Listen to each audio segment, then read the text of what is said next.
At exactly 8:12 on a busy Monday morning, Oliver Grant realized he had made the worst mistake of his professional life. But to understand how one accidental text nearly turned his world upside down, you have to understand Oliver. Oliver was 34, a devoted single father, and permanently tired.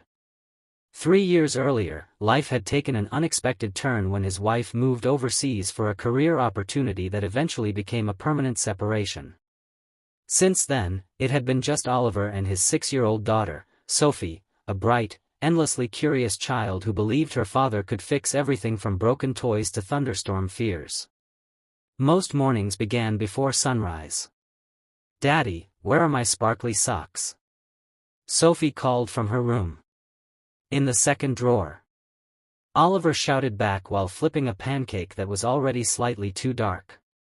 He packed lunches, braided messy hair, badly, but Sophie insisted it was perfect, and sprinted out the door with coffee he rarely finished. Life wasn't glamorous, but it was theirs. Oliver worked as a project coordinator at a fast-growing marketing firm downtown.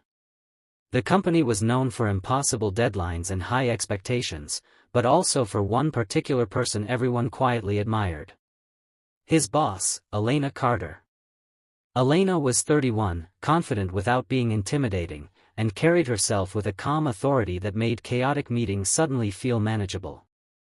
She was respected, admired, and, though no one said it out loud in the office, widely considered very attractive. Oliver had never been the type to focus on appearances, but even he had noticed. Still, he kept things strictly professional. Until Monday. The morning had already gone wrong when Sophie spilled orange juice on his only ironed shirt. He arrived 10 minutes late to work, slightly damp from the rain, balancing a laptop bag in guilt.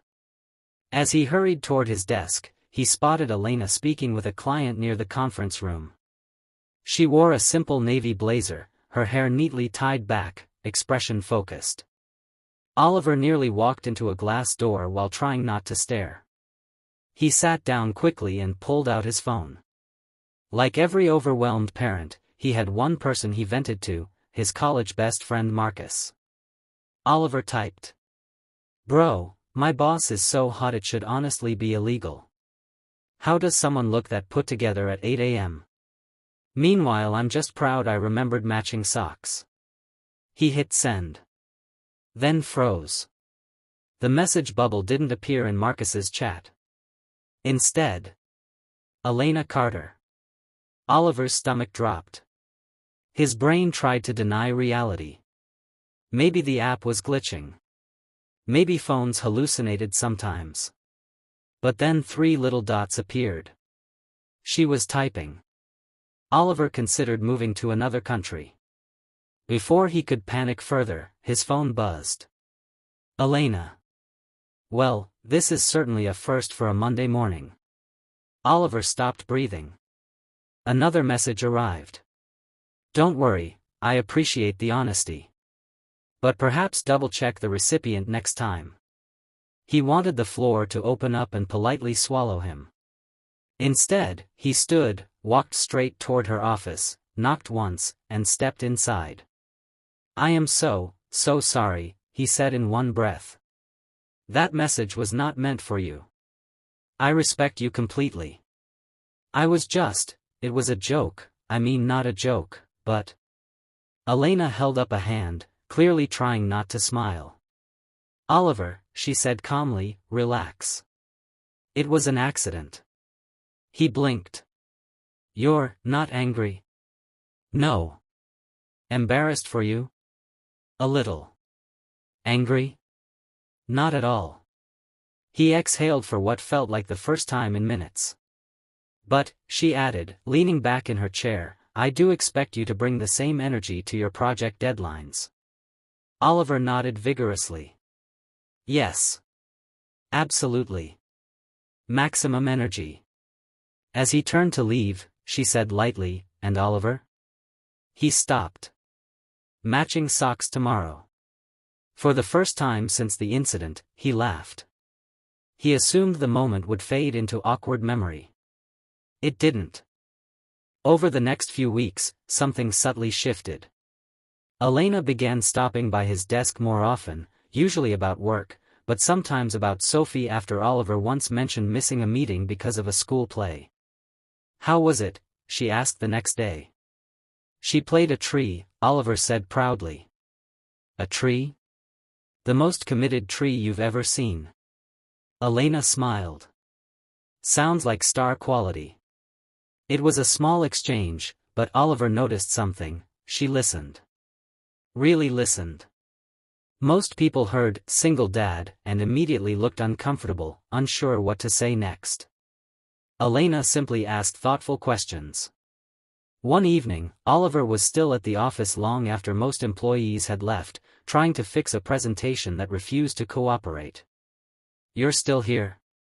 Elena asked, stepping out of her office. "Deadline," he said. "And my laptop clearly wants me to suffer." She glanced at the screen. "You've been formatting this manually?" "Yes." She showed him a shortcut that fixed the entire layout in seconds. Oliver stared. "You may have just saved me 2 hours." "I like efficiency," she said. There was a pause. Then she asked, "Who's with Sophie tonight?" "My neighbor. She's amazing, but I don't like making it a habit." Elena considered this. "You know," she said, "you don't get extra credit for doing everything alone." He hadn't expected that. Most people praised him for it. But somehow, her words felt less like criticism and more like permission to breathe. The real turning point came a month later. Sophie caught a mild fever at school, and Oliver rushed out of an important meeting to pick her up. He expected frustration. Instead, Elena emailed. "Family comes first. We'll handle the meeting. Let me know if you need anything."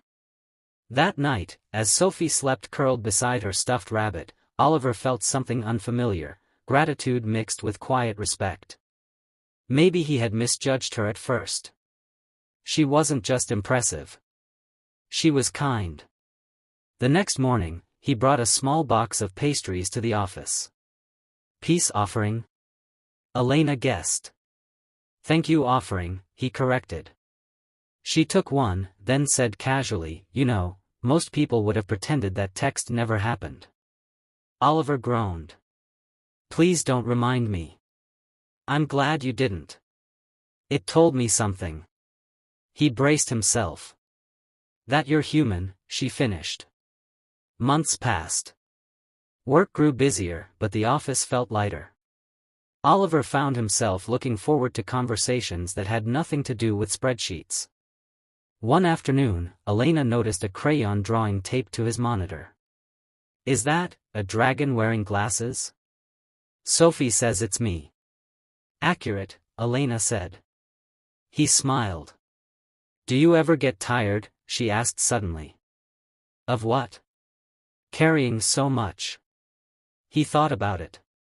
"Yes," he admitted. "But then Sophie laughs about something completely random, and it resets everything." Elena nodded slowly, as if committing the idea to memory. Then came the company's annual Family Day picnic. Oliver almost didn't go. Weekends were his chance to rest, but Sophie insisted after hearing there would be balloons. When they arrived, Sophie hid behind his leg. "It's okay," he whispered.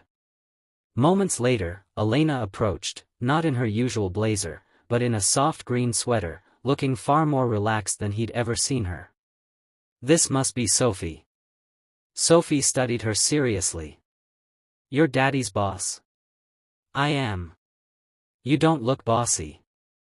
Oliver nearly choked trying not to laugh. Elena crouched slightly. "I'll take that as a compliment."